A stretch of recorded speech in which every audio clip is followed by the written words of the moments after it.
उज्जैन महाकाल की नगरी दिन में जितनी पवित्र है, रात में ये उतनी ही रहस्यमयी जगहों में से एक मानी जाती है। कहते हैं कि महाकाल के शमशान घाट में रात में 12 से 3 बजे के बीच तांत्रिक साधनाएं होती है। और दोस्तों, यह भी बताया जाता है कि उस वक्त वहां जो भी जाता है, या तो वह लौटकर नहीं आता या फिर वह जिंदगी भर बदल जाता है। तो दोस्तों, क्या है इस शमशान के पीछे की रहस्यमयी कहानी? चलो अपन सब कुछ ये वीडियो के अंदर डिटेल से जानने वाले आज की ये कहानी। वीडियो में लास्ट तक जरूर बने रहिएगा दोस्तों, इस कहानी में 3 पात्र है। इन लड़कों का मैं नाम लेके इस कहानी को आगे कंटिन्यू करूंगा। आप इसमें समझने की कोशिश करें। लेकिन इससे पहले दोस्तों, मैं शैलेश कुमार आपको आपके ही इस चैनल पर श्री शक्ति के प्रकोप और रोचक कहानियां सुनाता रहता हूँ। अभी फिलहाल के लिए वीडियो अच्छी लगी हो दोस्तों, वीडियो अच्छी लगे तो चैनल को सब्सक्राइब जरूर कर लेना। अभी फिलहाल चैनल का इंट्रो, इसके बाद कहानी स्टार्ट करते हैं।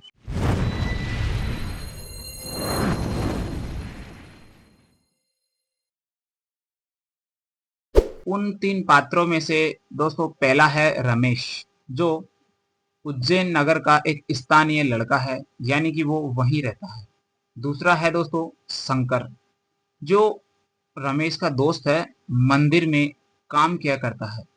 और तीसरा है दोस्तों बाबा रघुनाथ, जो मंदिर के पास में जो शमशान है, शमशान के पास में ही वह रहता है, जो तांत्रिक विद्या करता है।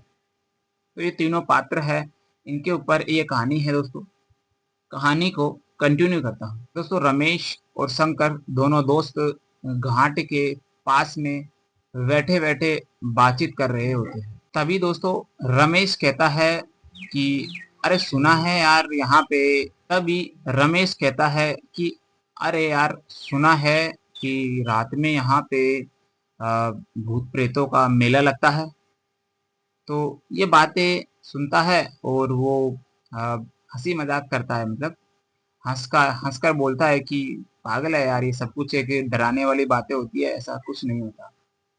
ये कह के वो इग्नोर कर देता है और वह टहलते टहलते वापस जो शमशान जो घाट है, घाट के पास में ही उनका रूम था, तो वो दोनों रूम पे चले जाते लगभग 8-9 बजे। वहां से वो रूम पे चले जाते दोस्तों। खाना ना खाते, खाना ना खाने के बाद वो छत पे थोड़ा टहलने आते। छत पे टहलते टहलते वापस रमेश बोलता है, क्या यार ये मैंने सुना है वाकई में वहां पे भूत मेलों का भूत प्रेतों का मतलब मेला लगता है, और इसी के साथ तांत्रिक जो होते हैं वहां पे वो बुलाते हैं उनको। इस तरीके की बातें वो करने लगा। तो जो शंकर था, उसके भी दिमाग में एक बात ये बातें आई कि फिर आज अपन ऐसा करते हैं, देखने चलते हैं। तो ऐसा उसने कहा।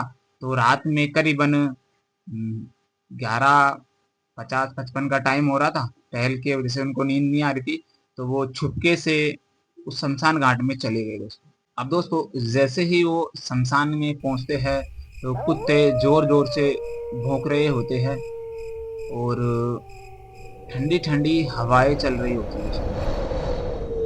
गंगा है, गंगा मतलब घाट है, तो वहां से ठंडा पानी की हवाई आएगी। उस ठंडी ठंडी हवा की, उस गंगा की खुशबू के साथ साथ, मतलब गंगा जल की खुशबू के साथ साथ एक अजीब सी, मतलब उसमें क्या कहूँ आपको, अगरबत्ती जो होती है अपनी धूप बत्ती, और इनकी स्मेल आने लगी उन दोनों को। मतलब काफी सारी, जैसे बहुत सारी किसी ने जला रखी हो, इस तरीके से उनको एक खुशबू आने लगी ठंडी हवा के साथ साथ। तो वह उस खुशबू को देखते देखते कि किधर की साइड से आ रही है, देखते देखते उस खुशबू के पीछे पीछे चले गए। अब जैसे ही दोस्तों वो पहुंचे, करीबन टाइम 12 सवा 12 का हो गया था, और वो वहां पहुंचे तो मतलब उन्होंने जाके देखा कि घाट पर जगह जगह पर छोटी छोटी आग की लपटें जल रही थी। यानी जैसे अपन हवन करते हैं तो छोटी छोटी अलग अलग जगह पे आगे जलाते हैं ना, ऐसे हवन जो घाट है, उस घाट पे काफी सारी ऐसी आगे जल रही थी, छोटी छोटी जगहों पे, छोटी छोटी अलग अलग जगहों पे, बहुत जगह पे मतलब आगे जल रही थी वहाँ पे। जैसे मानो कि वहाँ पे कोई तांत्रिक विद्या कर रहा हो। जैसे ही उन्होंने पास में जाके देखा, तो उस आगों के बीच में बाबा रघुनाथ बैठा था। जो मैंने आपको बताया था कि शमशान के पास में रहता है, वो तांत्रिक था। वो बैठा था दोस्तों, उसके हाथ में एक मृतक शरीर जो होता है, मतलब जो वो खोपड़ी होती है, वो खोपड़ी थी और वह मंत्र पढ़ रहा था। अभी सब कुछ देखकर अचानक से उन्होंने सोचा कि इनको यार हम मजाक में ले रहे थे, वो रियल में वहां पे उन्होंने देखा मतलब इन चीजों को। तो वह वो देखने लगे। देखते देखते थोड़ा और आगे चलने लगे, मतलब इंटरेस्ट आने लगा उनको, तो वह आगे चलने लगे थोड़ा। अब जैसे ही वो और पास में गए तो एक डोरी थी, हाँ कहे तो दीवार के सहारे छुपके से उनको देख रहे थे दोस्तों। तभी अचानक से उन दोनों के कानों में एक धीमी सी आवाज आई, और आवाज में ये आवाज आई कि अभी भी आप यहाँ से चले जाओ, अभी भी आपके पास में समय है। यानी कि अभी भी आप यहाँ से बच सकते हो, अभी भी आप यहाँ से पुनः लौट जाओ। ऐसी आवाज धीरे से उनके कानों में आई। जैसे ही दोस्तों वो छुपके देख रहे थे, और उन्होंने वो जो आवाज आई थी उसको इग्नोर कर दिया। और थोड़ी देर बाद में ही अचानक से ही उस एक धुएं में तीन चार परछाई, सफेद कलर की परछाई ऊपर से उतर के आती है और बाबा रघुनाथ के चारों तरफ घूमने लगती है।